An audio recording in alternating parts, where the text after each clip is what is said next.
Hi guys. Just give me a second. Okay.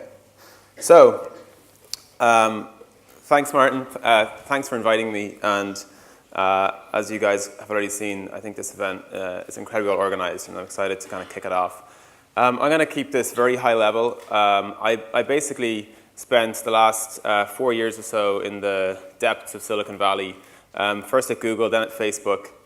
And if you're, I don't know how many of you guys spend time in Silicon Valley, but if you're there right now, there's an amazing energy. There's a huge upswell in tons of different technologies around mobile devices, social technologies, new types of platforms and infrastructure. And there's very clear trends happening. Some were debated a few years ago. Many of those are not debated anymore. So what I'm going to give you guys is basically my summary of where I think things are headed in the next few years. You can certainly debate it. This is not, I'm kind of trying to predict the future, which is a fool's game. I'm going to do it anyway. And hopefully it'll frame a lot of the talks you'll see later, which I think will be much more actionable and practitioner-oriented. So I think we're very lucky to be alive at this point in time and working in this job at this point in time. I believe the internet is going to lead to the greatest changes to society in 200 to 300 years. I think it's only 20 years old. For a media technology that's very young. And I think that we're just incredibly fortunate to be the ones that are shaping this going forward. We've only begun to understand the types of things that it will do to society, to culture, to politics, governments, and so on. I like this quote by William Gibson. The future is already here, it's just not evenly distributed. So if you look around Silicon Valley, if you look at the technology products that are being built, new startups, new companies, London is becoming another tech hub, Dublin, where I am, is becoming a tech hub. There's lots of others, Berlin, Israel, what's happening in China is incredibly fascinating. You start to see glimpses of this future. And I think that future is basically a network of information about anyone, anything, available anywhere and any time, which sounds a little bit intense. But that's what's being built. And to understand it, I think the best way to understand it is to actually look backwards. We often get caught up in the day-to-day, what's happening right now. And when I kind of working with Facebook in particular, a lot of the guys at Facebook are incredibly influenced by thinkers like Marshall McLuhan.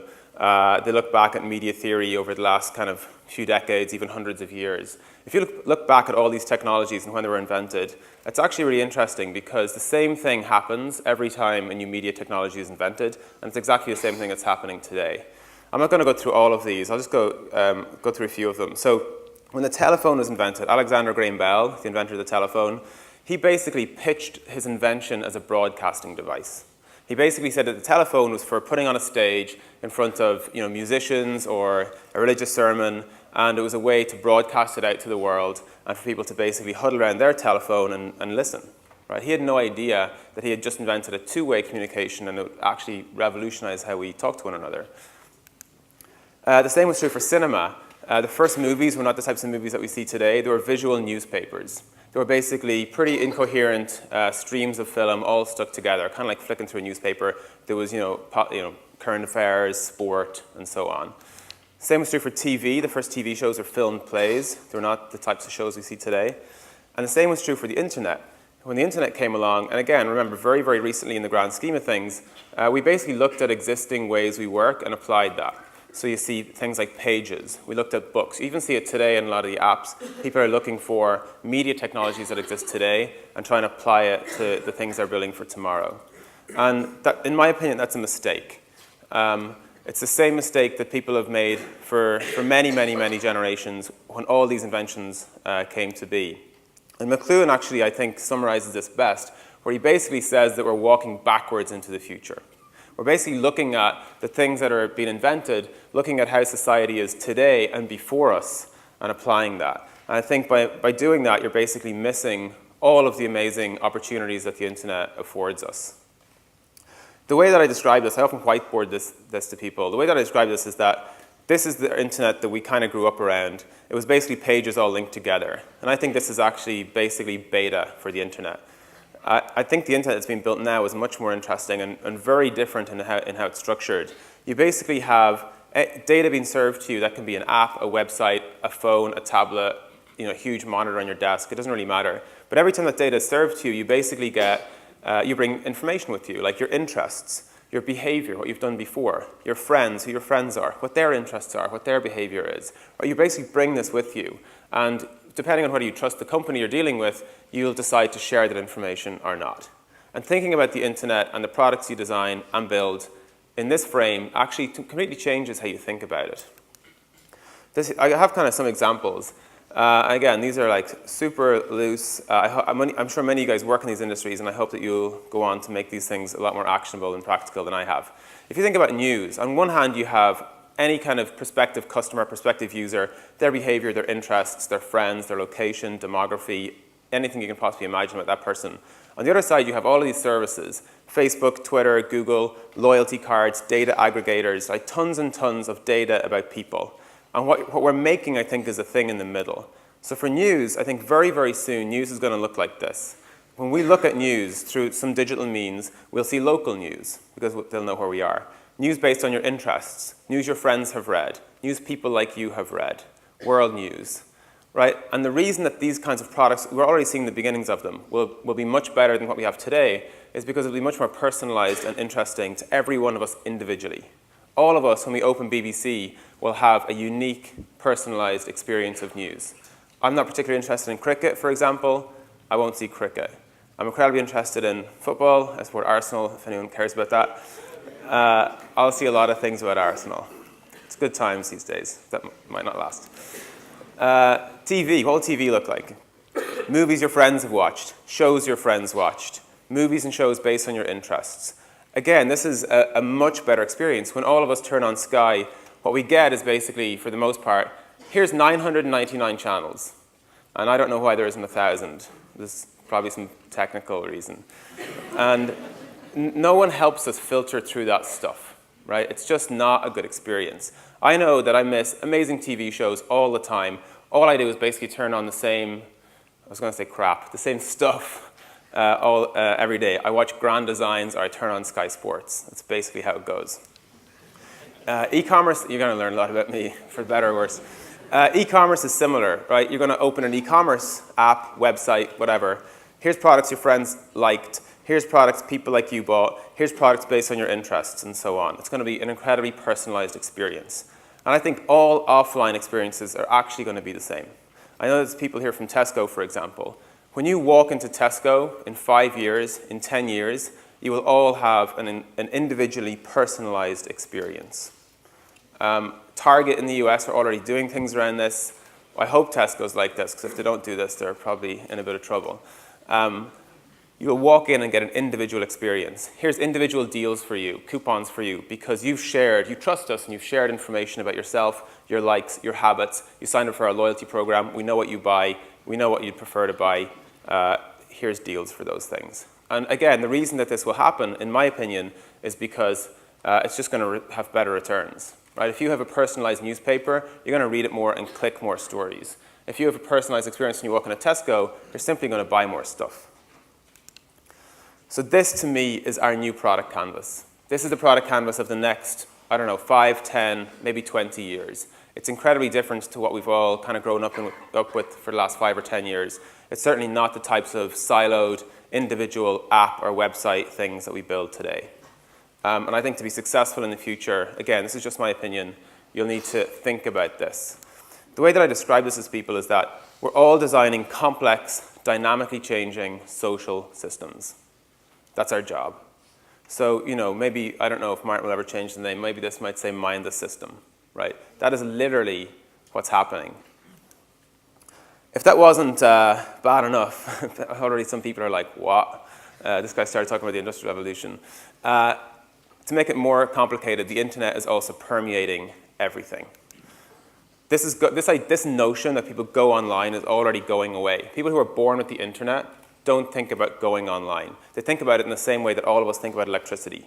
None of you guys came into this building this morning and was like, wow, I'm really glad the lights work and the electricity's on, right? At least I hope people didn't think that.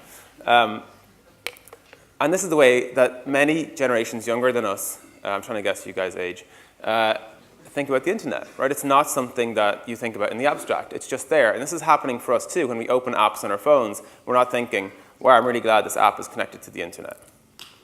So this notion is going away. And if you actually look at the things in the world, the internet is actually permeating all of these things.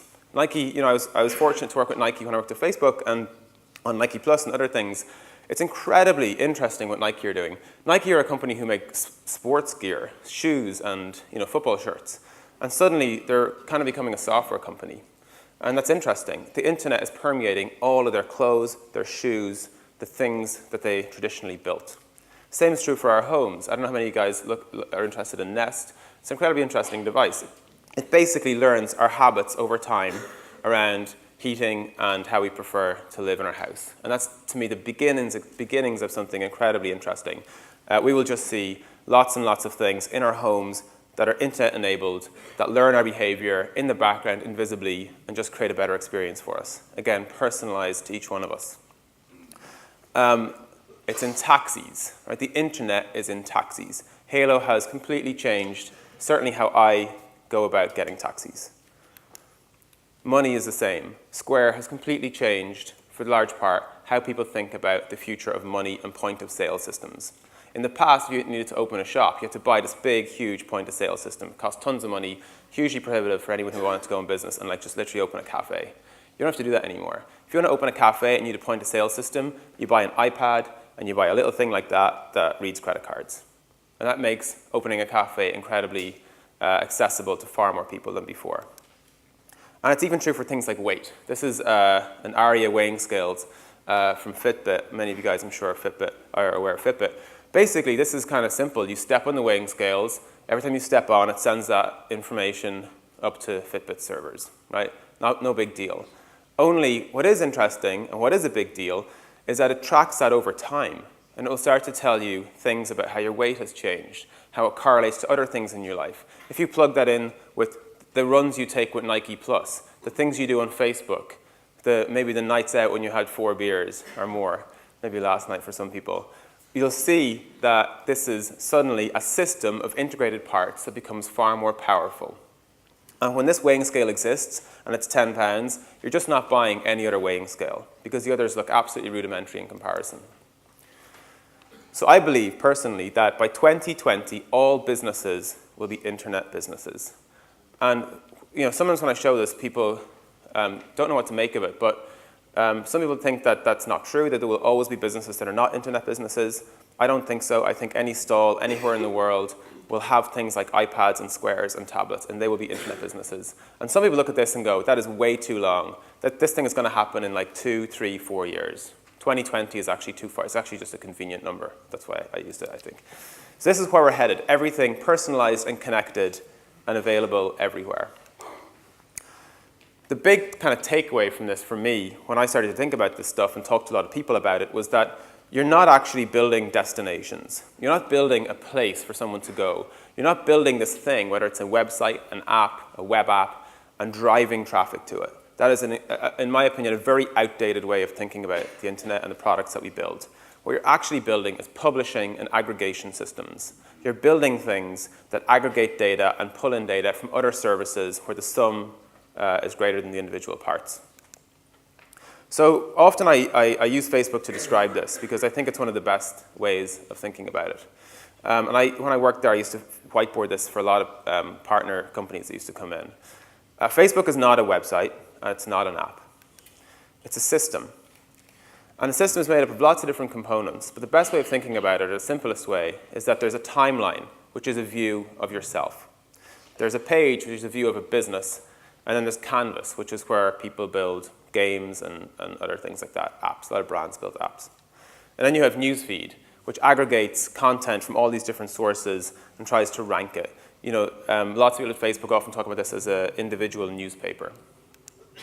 What's interesting about this is that there's one component that's part of all of these. At Facebook, it's called a story.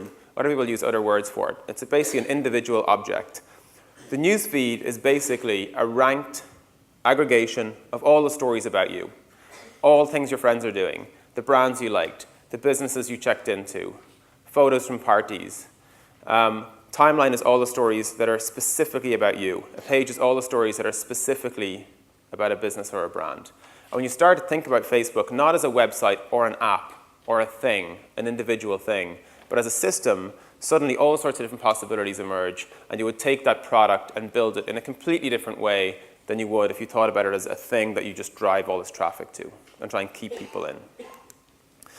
And this isn't unique to Facebook, right? So on the left here, you have an individual story, and on the right, you have an aggregation of all those stories. Twitter works exactly the same way. You have an individual object and an aggregation of all those objects. Instagram is exactly the same. Individual object, aggregation of those objects. Pinterest is exactly the same. Individual aggregation of all those things. And what Twitter are doing with cards, and Kenneth from Twitter is talking later on. I don't know if he'll cover any of this, but I think what Twitter is doing with cards is very, very interesting. It's basically a container for content. So if you're the New York Times, you can choose how your content will show up in Twitter to some degree. That might get, might have more and more options as time goes on. But you can look at this, and actually suddenly this becomes way more important than what the front page of the New York Times looks like. Because quite simply, more people will look at the story via Twitter and other sources than the NewYorkTimes.com. So if you build and design NewYorkTimes.com, you really need to understand this. Or again, you're going to be left behind, and other competitors will understand it, will embrace it, and will evolve it and invent new, interesting future things. So this is kind of how I like to think about it, that there's basically this atomic units, and there's a stream.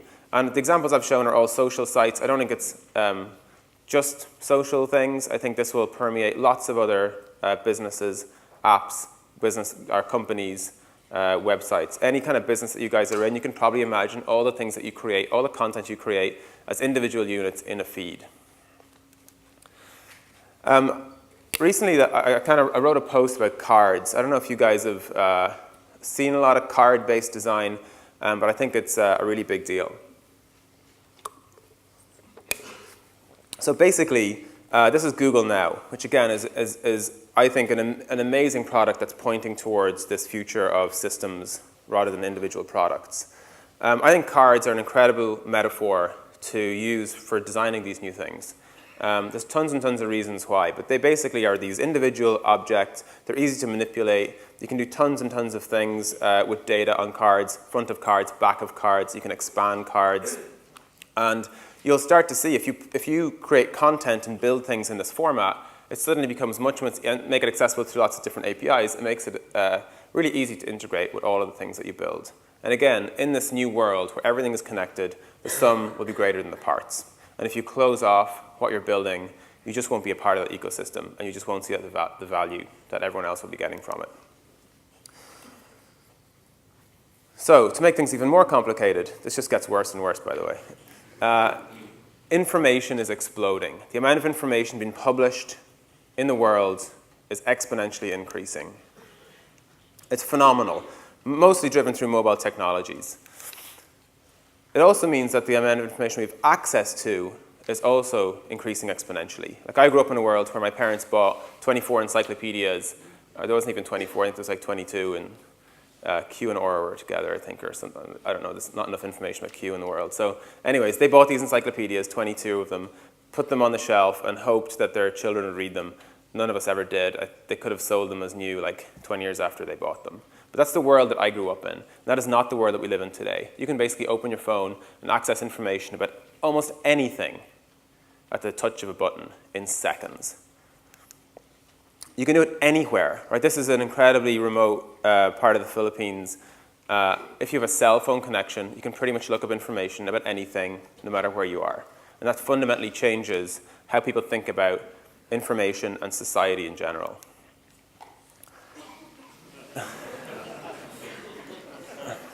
I actually think Google Glass is really interesting. This is my cheap joke, basically. If you guys ever, I don't know if you guys read Mary Meeker's presentations. Mary Meeker is an analyst in Silicon Valley, and I don't know if it's quarterly or what, but she produces a report basically on internet trends. And she basically described it as 3 huge computing revolutions, I guess, all happening at the same time. And Wearables is one of those, and it's something that we kind of like don't really think about that much. And a lot of people make jokes about Google Glass, for better or worse. But whatever will happen with Google Glass, there's certainly an incredibly important thing happening with wearable computing. Right? It may not take the form of people going around with Google Glass in their heads all day, but it certainly will take the form of things like chips in our shoes, like Nike, chips in our clothes that maybe measure our body temperature, our health, our movement, all sorts of things. Wearable computing is a really big deal. And again, thinking about the internet permeating everything, we'll have screens all over the place. There's a scene in Minority Report, well, there's many scenes where basically Tom Cruise is inundated with information from all these screens, and it kind of looks crazy. There's not face recognition, iris recognition and things. Anyway, that future isn't that crazy. There's a scene where he walks into a supermarket and all the cereal boxes start dancing at him. That's maybe slightly crazy. But what's not crazy is that those cereal boxes might actually be personalized to you. The packaging will have a screen on it, and it will adapt depending on what information you've given that place or business access to, and it might actually change. So all of us will have a unique experience of walking down an aisle in a supermarket. Sounds kind of weird, but I actually think that's where things are headed. A lot of people dismiss social media and social technologies and say that it's not important to them. The reason that I think it is important to everybody here is that to filter this exponentially increasing information, this massive volume of information, people turn to their friends. There is tons and tons and tons and tons of research from literally yesterday and last week and last month, all the way back for decades, showing that in a world of too much information, we turn to our friends and ask them for advice. Tons of research. That is why social media matters to every single person in every single business, no matter what you're doing. So mobile, I've mentioned, we saw Google Glass, wearable computing, Nike. I think mobile is really interesting. When I talk to a lot of people about mobile, people start talking about devices all the time. iPad versus Android tablets, iOS 7, what will Android do next, KitKat, all of these technologies. And to me, that's the wrong way to think about mobile. Mobile is not about devices, right? I think the smallest MacBook, the screen on the smallest MacBook Air is either the same size or slightly smaller than the large iPad screen, right? So what does that mean? Does it mean that the MacBook Air is kind of just an iPad with a keyboard? What happens when the next bunch of devices come out where it's all touchscreen, right? The next Apple laptops will be touchscreen. Does that make them tablets? Will they click apart? We don't know. All I know is that thinking with devices leads you down a really bad path. The best analogy I have for this, I've stolen from Ben Horowitz, who's an investor in Silicon Valley. He basically gave this analogy one time, and I just stole it because I thought it was really good, where he basically compared mobile to the invention of the car. And he basically said, when the car was invented, you've got to remember, this is first of all not that long ago, and second of all, when the car was invented, people did not know what this was because it wasn't a horse. And they grew up in a world where there's horses everywhere taking stuff around, and there's trains with steam coming out of them. And this thing did not have steam coming out of it and was not a horse. So what was it? And they were obsessed with the combustion engine. And the combustion engine and the car as a thing, as a device, is absolutely not the most interesting thing about the car at all. The most interesting thing is that the car changed how we live. We basically got suburbia. It completely changed where people live, who their neighbors are, how far away they are from their neighbors. It changed society in ways that no one could have ever comprehended. And it completely changed commerce. It basically made big box retail possible. It made it possible to build these huge warehouses on the edge of town for really cheap and buy stuff en masse and ship it in from all over the world via cars, trucks and roads, all the infrastructure that came about because of cars. And it made it way cheaper to do that, and the guys on the high street couldn't compete. It fundamentally altered commerce. And I believe that mobile devices and mobile technologies will do exactly the same thing, because we are already entering an era where I can, when I'm about to buy something, take out my phone and start looking at how much does it cost elsewhere. Which of my friends bought this brand? Is this brand cool, not cool? Is it trending up in the world of coolness, or is it not actually as cool as it used to be? What about the company that built these things? Are they an ethical company? Where was this product made? Was it made here in the UK? Am I buying British? Or was it made in China? Or was it made in some factory that would not meet Western health regulations? Right? People have access to this information at the touch of a button. And I'm not really sure what will happen. All I know is that it will fundamentally change the way we buy things. And I think all of us need to think about that. I just want to show one, this is the only kind of numbers thing I have. If you look at weeks from launch versus units sold for Apple's iPod, iPhone, and iPad, the iPod sold a couple of million devices 10 weeks from launch. The iPhone sold about 30, I think it was 36, 37 million devices 10 weeks after launch. And the iPad sold nearly 100 million. And what's important here is not that the iPod sold more than the iPhone. What's important is that people will invent and create these new devices over and over and over and over again, and we're going to buy more and more and more and more of them. And especially with wearable computing, we're going to start buying all sorts of devices and all sorts of things, and this infrastructure will be built out that makes everything connected everywhere. It's already happening. The last thing about mobile is that you have to remember most people on Earth have never used the internet. We forget that. We don't think about that. Most people do not have smartphones like all of us in this room have. They've never used the internet. What's interesting is in the next 10 years, or by the end of the decade, they will have used it. And they won't have used it on a laptop. You will give people a mouse and a keyboard. You'll give them a mouse and they will not know what it is. Literally not know what it is. And they will be daily active users of internet products. And you'll give them a keyboard and they'll look at you like you're absolutely stupid. Why are you carrying around this plastic heap of junk? Like I have this thing I just type here with my hand. It makes no sense, right? They will completely think about these things in a different way. So the last thing that I want to talk about is that I think all of this technological change is also going to change marketing. To me, the future of marketing is going to be personal and it's going to be personalized. And that's because we've built this network of information about our behavior. And we're starting to share it with some businesses because we trust them and because they're giving us enough value in return. I think mass marketing is coming to an end.